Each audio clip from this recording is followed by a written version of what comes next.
एक और वीडियो में आज के वीडियो में हम जो डिस्कस करने वाले हैं हमारा पहला ट्रेड और सेकंड ट्रेड। ठीक है, आज के हमारे दो अपॉर्चुनिटीज़ मुझे चार्ट पे दिखी थी और ट्रेड ना करने का रीज़न क्या है। सेकंड वाली ट्रेड को अच्छा खासा ट्रेड है, फिर भी हमने ट्रेड क्यों नहीं किया, उसके पीछे का रीज़न समझेंगे। ठीक है, एक तो पहली चीज़ जो हमने सेंसेक्स में ट्रेड की थी, ऑलमोस्ट एग्जैक्ट सेम ट्रेड है, तो इसी में चार्ट में मैं आपको एक्सप्लेन कर दे रहा हूँ। सेंसेक्स पे मार्केट ऊपर गया, ऊपर से नीचे आया, नीचे से वापस ऊपर गया। देखो ट्रेंड, सॉरी, यहाँ से ट्रेंड क्या था, डाउन, यहाँ से ट्रेंड क्या हो गया, अप। ठीक है, ट्रेंड अप हो गया तो हमें ये नहीं कि डायरेक्ट यहाँ से ट्रेड ले लें, हमें कोई रीटेस्टिंग पे वगैरह पे ट्रेड मिले तो यहाँ से ऑलमोस्ट ट्रेंड अप हुआ है। ठीक है, इसी कैंडल से, इस वाली मारुकोजू कैंडल से।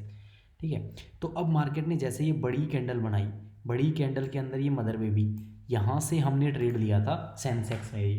तो सेंसेक्स में देखो मैंने जैसे ही आप लोगों के साथ ट्रेड शेयर किया, अब लास्ट में ये भी बताऊंगा मार्केट कल कहाँ मंडे को ओपन हो सकता है और कैसे ओपन नहीं हुआ तो प्रॉफिट बना सकते हो, तो वीडियो को एंड तक देखना।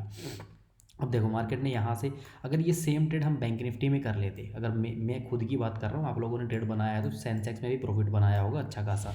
ठीक है, तो यहाँ से मार्केट ने प्रीमियम देखो अच्छे खासे मूव किए हैं, बट सेंसेक्स के जो प्रीमियम्स थे उनमें अच्छा खासा डिप आया है। कब, देखो मैंने सेकंड कैंडल पे ऑलमोस्ट, आप कैंडल क्लोजिंग पे तो आप लोगों को एंट्री बनाई थी, अब मैंने सेकंड कैंडल क्लोज होने वाली थी ऊपर से, यहाँ पर तो मैं एंट्री बना नहीं सकता था। मार्केट देखो ये कैंडल बन गई थी, यहाँ पर ये कैंडल भी स्टार्ट हो गई थी, तो कैंडल्स के प्रीमियम स्पाइक कर चुके थे यहाँ पर। अब मेरा तो वही प्लान था कि अब रीटेस्टिंग पे आएगा नीचे तभी मेरी एंट्री बनेगी 840 के आसपास, वही हमारा 840 के आसपास का प्रीमियम था। तो जैसे ये नीचे आया 840 पे, 45 पे मेरा प्रीमियम एक्टिवेट हो गया। अब देखोगे ना आप प्रीमियम्स को कैंडल तो ऊपर गया है, प्रीमियम्स नीचे गए हैं, और मेरा जो एसएल था ऑलमोस्ट, जो भी कितने का था, ऑलमोस्ट 50 पॉइंट के आसपास का एसएल था मेरा, वो एसएल भी खा गया मार्केट। ठीक है, प्रीमियम मेरे को एग्जैक्ट से याद नहीं है, बाकी अगर आप देखोगे प्रॉपर एसएल खा के आया है मार्केट, प्रॉपर, सॉरी 440 के पास पास मेरे याद आ गया एंट्री थी, और मेरा 380 का एसएल था। ये हमारा पूरा 60 पॉइंट के अप्रोक्स, देखो एक्सपायरी है, आप सोचोगे इतना बड़ा एसएल लिया है, इस चीज़ में भी रीज़न समझो। जहाँ मैं नॉन एक्सपायरी को 1 लाख से ट्रेड करता हूँ, सिंपल एक्सपायरी है तो 50,000 से ट्रेड करूँगा, क्योंकि अगर आप देखोगे आपका प्रीमियम्स जो है ऊपर नीचे बहुत ज़्यादा हो जाते हैं, प्रीमियम्स में एसएल बढ़ जाता है, इसलिए क्वांटिटी कम करनी पड़ती है। ठीक है, और प्रीमियम्स में एसएल कम है तो क्वांटिटी इंक्रीज कर देंगे, इसे ही बोलते हैं आपका मनी मैनेजमेंट। मनी को आप कैसे मैनेज करोगे, ठीक है, एक्सपायरी के दिन कैसे, नॉन एक्सपायरी को कैसे ट्रेड करना है, ये छोटे से कॉन्सेप्ट था।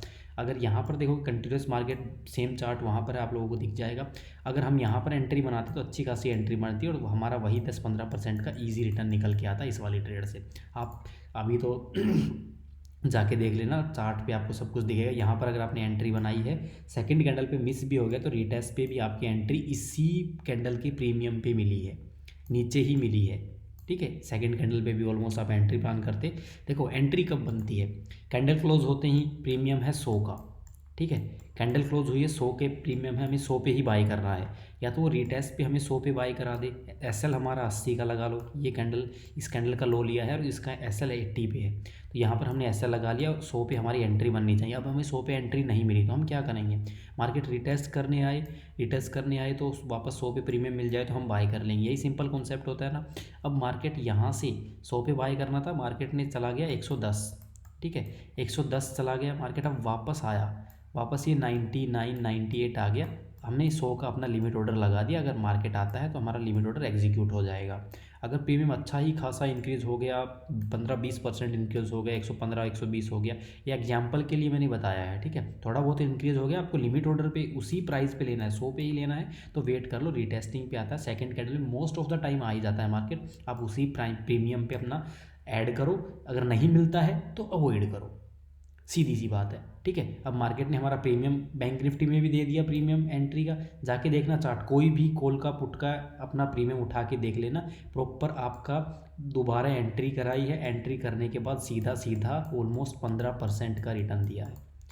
ठीक है अब आप देखोगे कैसे, अब मैं देखने का भी बता देता हूँ जिन लोगों को नहीं पता है। हमने एंट्री बनाई है 11-25 वाली कैंडल पे।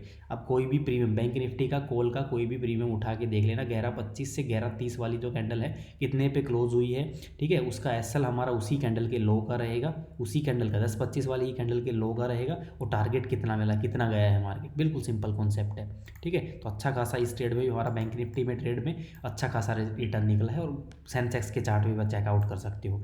अब देखो सेकंड ट्रेड लेने का रीज़न, अब ट्रेड कहाँ कहाँ बने हैं वो बताता हूँ। यहाँ पर हमारा एक ट्रेड बना है, ठीक है, क्या है, मार्केट एक ये हाई बनाया है, रेजिस्टेंस फेस कर रहा था ना, ये ऑलमोस्ट रेजिस्टेंस को ब्रेकआउट किया, बड़ा ब्रेकआउट है, तो यहाँ पर कोई रिवर्सल मिल जाए, मिलना कुछ भी हो सकता है, हमें सेटअप बता रहा हूँ। यहाँ पर आपका अगर आप देखोगे मदर बेबी का फॉर्मेशन, पर रिवर्सल के टाइम कैंडलस्टिक के साथ हम नहीं जा सकते हैं, तो यहाँ पर बनाया मार्केट ने डब्लू, ठीक है, डब्लू बनाया तो नेकलाइन का वेट किया, इंतज़ार किया, वही एसएल नोटिस करो कितना बड़ा है, तो एसएल अफोर्डेबल नहीं है, ये ऑलमोस्ट 100-150 पॉइंट के आसपास का एसएल है इसी कैंडल का, तो एसएल तो आपको यहीं पे लगाना पड़ेगा, ठीक है। और अगर आप ये ट्रेड लेते भी तो ये देख लो एसएल बड़ा होता है ना, एक चीज़ ध्यान रखना, जब भी मैं इस चीज़ को नोटिस कर लेना आप खुद से, एसएल जब भी आपका बड़ा कैंडल से ब्रेकआउट और ब्रेकडाउन आता है 80% ऑफ द टाइम मार्केट आपका एसएल खाएगा, 80% ऑफ द टाइम, ठीक है, ध्यान रखना इस चीज़ को। अब इस ट्रेड में एसएल बढ़ा है, मैंने एंट्री कहाँ प्लान किया, यहाँ पर, अगर मेरे को यहाँ पर इस नेकलाइन का ब्रेकडाउन मिल जाता है, यहाँ पर कोई अच्छी कैंडल मिल जाती है, हेल्दी मारू वोजू वगैरह कोई भी हैमर वगैरह मिल जाए, तो यहाँ पर मैं एंट्री बना लूँगा रीटेस्टिंग के टाइम, बट मेरे को वो मिली नहीं, मार्केट सीधा सीधा जिन लोगों ने ट्रेड लिया होगा एसएल खा लिया।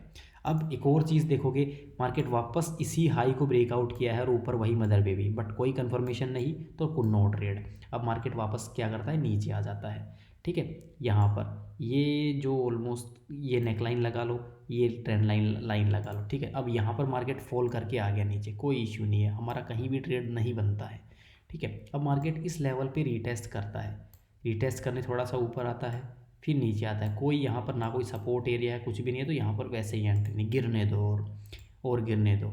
यहाँ पर अगर आप देखोगे इस लाइन पे, अगर आप देखोगे एक अच्छा खासा पहले सपोर्ट लिया था, वापस सपोर्ट, और यहाँ से भी बाइंग आई थी और यहाँ से भी एक बार सपोर्ट लिया है, तो यहाँ पर हम रीटेस्टिंग पे एंट्री प्लान कर सकते हैं, बट यहाँ पर हमने रीटेस्टिंग पे एंट्री क्यों नहीं ली, उस चीज़ का भी रीज़न समझो। ये एक तो एसएल देखो, एसएल चलो अफोर्डेबल है, क्वांटिटी कम रख के इस चीज़ को हम ट्रेड कर लेंगे, एक ही कैंडल का ऑलमोस्ट एसएल है, ठीक है। बट एक चीज़ और देखो, मार्केट ने बना रखा है डे लो, ये डे लो, रिस्क इतना है, रिवॉर्ड इतना है, तो आप ऐसी ट्रेड्स को अफोर्ड नहीं कर सकते जिनका एक तो एसएल ऑलमोस्ट नॉर्मल से भी थोड़ा सा ज़्यादा हो और रिवॉर्ड आपको मिलने का कम हो, जहाँ से रिवर्सल के चांसेस हो जाते हैं। जहाँ भी मार्केट ऑलमोस्ट देखोगे ना, यहाँ पर देखो डेलो बनाया है, ठीक है, डेलो के ब्रेकडाउन पे आप ट्रेड लेते हो, यहाँ पर ये भी डेलो के पास ही आया ना मार्केट, थोड़ा सा ब्रेकडाउन दिखा के आप लोगों को क्या किया, एसएल हंटिंग किया। अगर यहाँ भी ऐसा ही कर देता फिर क्या करते आप लोग।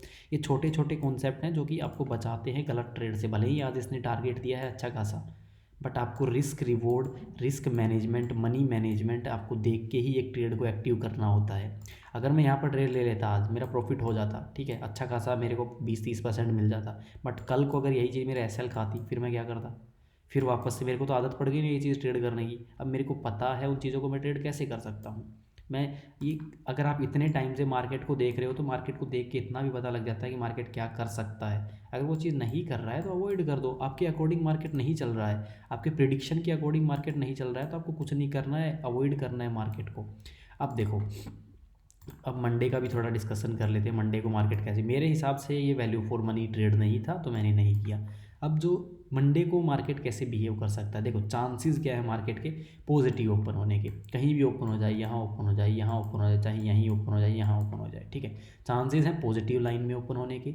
अब अगर मार्केट नेगेटिव ओपन होता है तो मैं क्या बोल सकता हूँ, मिनिमम आपको यहाँ तक लगा लो गैप फिलिंग देखने को मिल जाएगी, मिनिमम यहाँ तक तो नहीं तो यहाँ तक आपको गैप फिलिंग ज़रूर देखने को मिलेगी, ठीक है। अगर ज़्यादा ही बड़ा कोई न्यूज़ बेसिस इवेंट आ जाता है तो मैं नहीं बोलूँगा, अदरवाइज़ गैप फिलिंग आपको नेगेटिव ओपन हो गया तो गैप फिलिंग देखने को मैं दिखा दूंगा।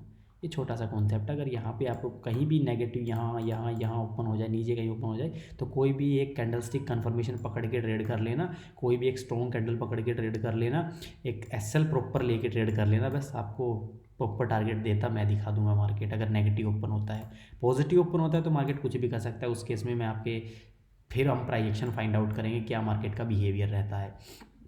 ठीक है, आज के लिए इतना ही। आई होप आपको आज का ट्रेडिंग सेशन अच्छा लगा हो। पूरा वीक ग्रीन है। आज एक छोटे से एसएल के साथ हमने ट्रेड को काटा है, बिल्कुल छोटे से एसएल के साथ। ठीक है, क्वांटिटी कम रख के आज अगर आप देखोगे कल भी हमारा ऑलमोस्ट 20,000 के आसपास का प्रॉफिट था, आज 17-18,000 के आसपास का लॉस है। तो कोई इश्यू नहीं है ऐसे केस में। अगर आप क्वांटिटी कितनी कम थी, अगर आप ट्रेड देखोगे ना, देखो लॉस उतना ही है, प्रॉफिट भी ऑलमोस्ट उतना ही है कल जितना ही, बट आज लॉस बड़ा होना चाहिए था, बड़ा बड़ा नहीं हुआ क्योंकि मैंने क्वांटिटी बहुत कम से ट्रेड किया है। ये चीज़ें आपको छोटी छोटी लर्निंग के साथ चलना पड़ेगा, अदरवाइज़ आप बड़े लॉसेस फेस करोगे। देखो मेरा मानना है हर एक बंदा प्रॉफिट बना लेता है, मार्केट से बना लेता है, लॉस भी करता है, प्रॉफिट भी बना लेता है, ब्रेक इवन पे भी काफ़ी लोग रहते हैं। तो छोटी छोटी मिस्टेक अगर आप क्लियर करते चलोगे मार्केट में, अच्छे अच्छे सेटअप्स पे चलते जाओगे, तो आपकी सारी चीज़ ऑटोमेटिकली करना नहीं पड़ता, आपको याद रखनी पड़ेगी। नोटबुक में लिख लोगे, रियल मार्केट में आप उनको नहीं देख पाओगे। एक ट्रेड लेने से पहले कुछ चीज़ें होती हैं जो आपको देखनी ही देखनी चाहिए। पहली चीज़ स्टॉप लॉस कितना है, दूसरी चीज़ टारगेट कितना है, ये चीज़ हो गई आपकी रिस्क टू रिवॉर्ड। ठीक है, अब रिस्क कितना है उस केस में आपको देखना पड़ेगा। हाँ, रिस्क बड़ा है, वो ट्रेड आपका सेटअप अच्छा है, बढ़िया सेटअप है, रिस्क ज़्यादा है, मतलब स्टॉप लॉस बड़ा बन रहा है, उस केस में आपको क्वांटिटी कम रख के ट्रेड करना पड़ेगा। अगर रिस्क कम है तो ये नहीं है कि क्वांटिटी बढ़ा दी, नहीं, जो आपकी नॉर्मल क्वांटिटी है उसी से आप ट्रेड करो। ठीक है, आप 10,000 से रेगुलर ट्रेड करते हो, 10,000 से करो। रिस्क ज़्यादा है, 7-8 हज़ार से कर लो, 5,000 से कर लो। एक्सपायरी है तो आपको क्वांटिटी डेफिनेटली रिड्यूस करनी पड़ेगी। ये चीज़ें देख के मार्केट का ट्रेंड आपको पता होना चाहिए, ट्रेंड बुलिश है, बियरिश है, सेटअप कैसा बन रहा है, आपका अपना सेटअप होना चाहिए, किस सेटअप पे ट्रेड ले रहे हो। यही चीज़ें अगर आप ध्यान रख लोगे तो आप प्रॉफिटेबल जर्नी स्टार्ट कर पाओगे और एक अच्छी ट्रेड्स कर पाओगे। बाकी अगर आप मेरे साथ ट्रेड करना चाहते हो तो पहले तो इस चैनल को सब्सक्राइब कर देना, एक लाइक ज़रूर करके जाना। कल आपके लिए एक अच्छा टॉपिक लेके आऊँगा, अगर अच्छे खासे 20-30 लाइक हो गए, कमेंट कर दिए, तो आपके लिए एक अच्छा टॉपिक बनाने का ट्राई करूँगा। कुछ सेटअप्स है मेरे पास ओनली प्राइस एक्शन बेसिस पे। देखो सेटअप्स आपको सब, कैंडलस्टिक पैटर्न आपको सभी आते हैं, चार्ट पैटर्न्स आपको आते हैं, उनको अप्लाई कैसे करना है वो मैं बता दूंगा। ठीक है तो अगर आप गोल्ड ग्रुप ज्वाइन करना चाहते हैं उसके लिए बेटर प्लान्स है आपका, वही सेम प्लान 2500 फॉर आपका रहेगा yearly and 3600 for life time. ठीक है, ये दो प्लान्स आप लोगों के लिए रहेंगे। तो अगर इंटरेस्टेड हो तो ज्वाइन कर लेना, नीचे मेरा कॉन्टैक्ट नंबर मिल जाएगा, व्हाट्सएप कॉन्टैक्ट मिल जाएगा, मैसेज करके ज्वाइन कर लेना। धन्यवाद दोस्तों।